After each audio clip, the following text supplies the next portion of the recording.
Hello everybody, this is the part 2 of the chapter 3 of ACCA F2, which is accounting for materials. Before watching this video, make sure that you watch the part 1 of this chapter, otherwise you won't be able to understand this. I've linked all the playlists in the description box below. So in the previous part we saw the basics on the chapter, right? And now let's just quickly start with the later part. Before that, I'll just quickly revise the formulas which we have seen in the previous chapters. So we saw what a total annual holding cost is. It is holding cost per unit multiplied by the average inventory. So what is my average inventory? It is Q divided by 2, where that would be my order quantity divided by 2. Now what is my cost of ordering inventory? Total annual ordering cost. So cost of placing one order multiplied by the annual demand.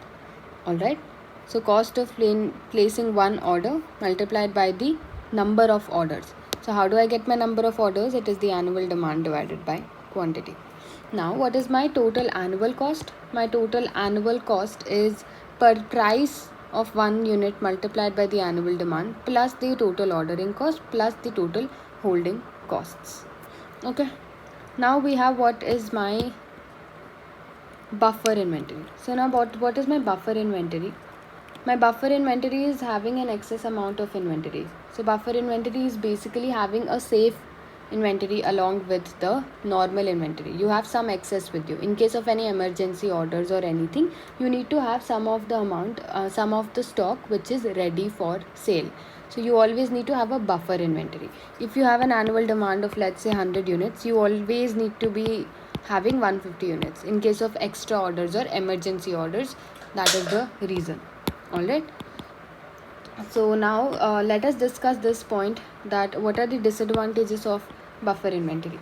We have understood what are the advantages of the buffer inventory in case of emergency orders and everything, but what are the disadvantages of my emergency inventory? So the disadvantages of my emergency inventory, so now instead of buying the extra units, I can invest the same money in something which is giving me better returns, right? So that is the loss I am having. I could have used that money for some other purpose. That is my first thing.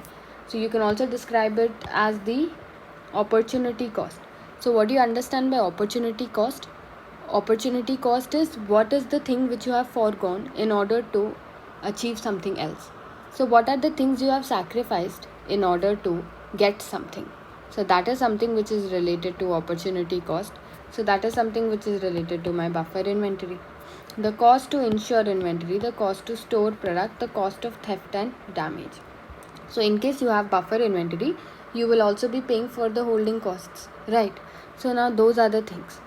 Now let's quickly see what are the disadvantages of high level inventory or low level inventory. So first let's discuss the advantages, and I hope you're writing down whatever you find difficult. So when you're talking about the advantages, now what can be the advantages of having a low inventory level? If you have a low inventory level, that means that the holding cost will also be low, right? If you have a high inventory level, my holding cost is going to be high. So that is its disadvantage, and that is the advantage of low, right? But if there are emergency orders and I have low inventory level, then I won't be able to fulfill them. So that would also lead to loss of my customers. Customers will not buy from me if they see that they are not giving things in timely manner. And if I have high inventory, then if some emergency order comes, then I'll be able to quickly give it to them. Now, the trends in the markets keep changing. The demand for products keep changing. So what is in demand today might not be in demand tomorrow. So if I have a high inventory level and suddenly the trend goes out of the market and suddenly the demand goes away, then nobody will buy my product. My product will become obsolete. That will lead to losses. So that's the kind of advantages and disadvantages, and I think you can just quickly go through this if you want to, and just keep in mind this relation. If my demand for the product increases, then my price increases. If my demand falls, then my price also falls. So suddenly if the demand for my product falls, then the market price also will fall, then I'll have to sell in a loss. Okay, So just quickly go through them. It's very simple. We have discussed everything. Okay, now let's see the illustration, the cost of holding inventory. A company uses components at the rate of 6,000 units per year. So that is my annual demand. You are using this much per year. That is my annual demand, which are bought in at a cost of 1.20 from the supplier. The company orders 1000 units each time it places an order. So that is my order quantity each time. And the average inventory held is 500 units. It costs $20 each time to place an order. That is ordering cost for 1 unit. Regardless of that is the ordering cost for one time, regardless of the quantity ordered. The total holding cost is 20% per annum on the average inventory held. Alright. So now we need to find the ordering cost and the holding cost. Very simple. Let us see it. Let us try to solve it with the formulas we have learned in the previous class. Okay. So a company uses the components at 6,000 per year. So we need to find the ordering and holding cost. First, let us try to find the holding cost. So what is the formula of my holding cost? Holding cost per unit multiplied by my average inventory. Now what is my holding cost per unit? Holding cost per unit, the company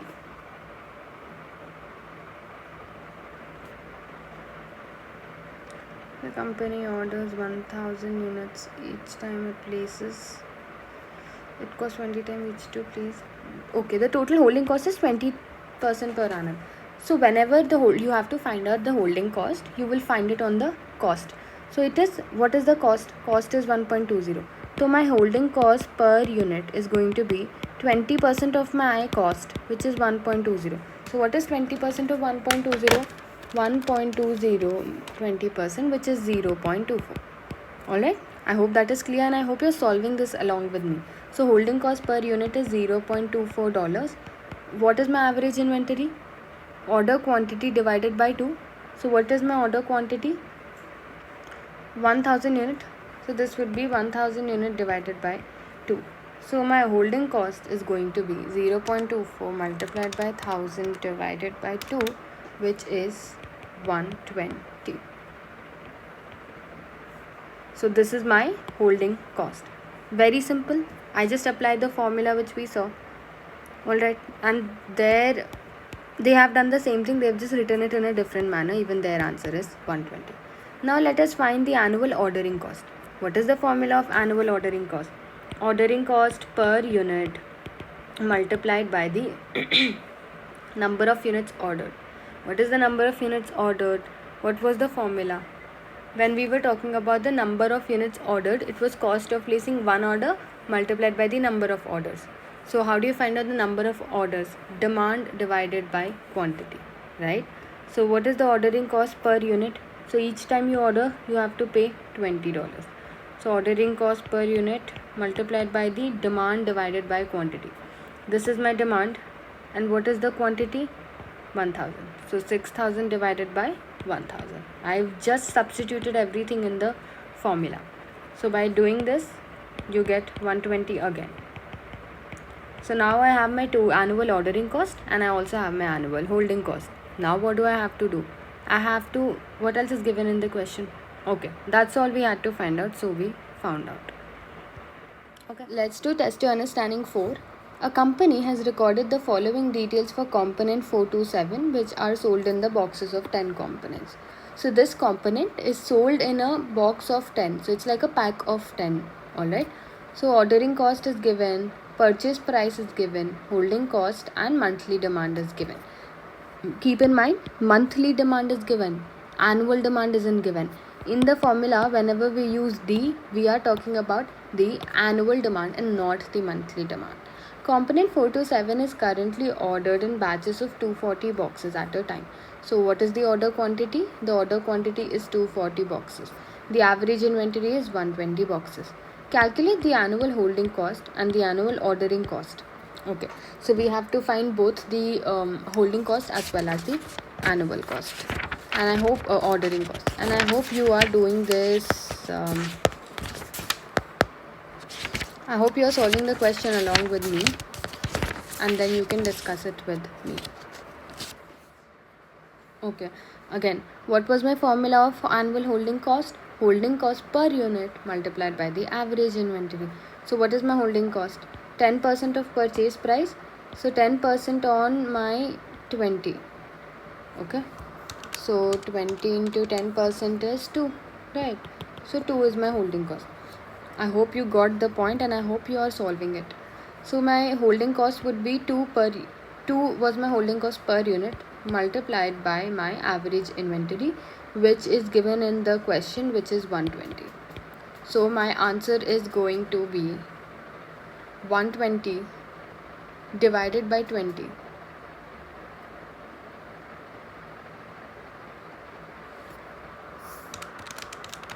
which is 240. I hope that is clear. This is my annual holding cost. Now let's do the average ordering cost. What is the annual ordering cost? What is the formula of annual ordering cost? Ordering cost per order multiplied by my annual demand divided by the quantity, which is my number of units. By now I hope you have learned the formulas. That's the reason I'm repeating the formulas over and over again. So my ordering cost per unit is going to be 32, right? Ordering cost multiplied by my annual demand. My annual demand will be given by 1500 divided by 12, because this is monthly demand, so I have to multiply it by 12, multiplied by my order quantity. So what is my order quantity? Each time you're ordering, you are ordering 240 boxes at a time. So I'm going to do this, right? So let us quickly solve this. 32 multiplied by 1500 multiplied by 12 divided by 240. So my answer is going to be 240. I hope that is clear. Let's go to my reorder level now. What do you understand by reorder level? So every time your stock gets exhausted, you need to reorder it. You need to order again. So the reorder level is the quantity of inventory in hand when a replenishment order should be placed. It is calculated with reference to the time that it will take to receive the order. So how much time does it take to receive the order is called the lead time, and the possible requirements during the time. So what is my reorder level? Reorder level is my maximum usage into maximum lead time. So what is my lead time? Lead time is basically how much time does it take for the order to come to me. So my reorder level is going to be maximum usage. So what's the max I'm going to use it for? Multiplied by my maximum lead time. Okay, it's very simple. Let's just quickly do the illustration. A company uses component M at the rate of 1500 per week. The time between placing an order and receiving the components, so the time between them is my lead time, is 5 weeks. So the reorder quantity is 1200 units. Calculate the reorder level. So my reorder level would be the maximum usage multiplied by my maximum lead time. So my lead time is 5 weeks. What's my maximum usage? I use 1500 in 1 week, my max use. And how much is my lead time? 5 weeks. So 1500 multiplied by 5 will give me my reorder level. Okay, let's quickly do the test to understanding 5. Again, reorder level formula is just the maximum usage multiplied by my maximum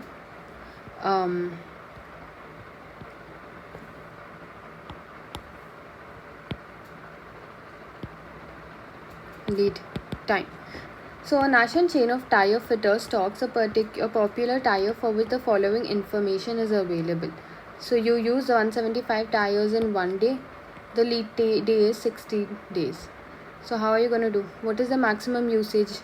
175. What is the maximum lead time? 60. So 175 multiplied by 60 will give you 2800. So I hope you got this. My holding cost is always going to be on the cost, so that would be 20% of 1.20, which would be 0.24. Alright, now we need to find the economic order quantity. Directly putting it in the formula, 2 times cost of ordering 1 time. The cost of ordering 1 time is 20 multiplied by my demand. So my annual demand is 500 multiplied by 12. divided by my cost of holding one order. Total holding cost is 0.24. So this is nothing but 0.24. By doing that, you will be getting 1000 components, which is my economic order quantity. Now they are asking you to find the total annual cost. So what is my total annual cost? My total annual cost is purchase price multiplied by annual demand, P multiplied by D. So what is my purchase price? 1.20 multiplied by annual demand plus my total ordering cost plus my total holding costs. That formula we have done a million times. So by doing this and by adding these three, you get my total annual cost. Okay. Now we come to my test to understanding 6. A company is planning to purchase 90,800 units of a particular item in the year ahead. The item is purchased in boxes containing 10 units of the item at a price of 200 per box. A safety inventory of 250 boxes is kept. The cost of holding an item in inventory for a year, including insurance, interest, and space costs, is 15% of the purchase price. Okay, so cost of holding is 15% of the purchase price, so it would be on 200. All right, so the cost of placing and receiving the orders. So cost of ordering would be where costs of 5910 were incurred on 30 orders. So 5910 were incurred on 30 orders. So by using the unitary method, you need to find out for one order. So it should be assumed that the ordering costs change in proportion to the number of orders placed.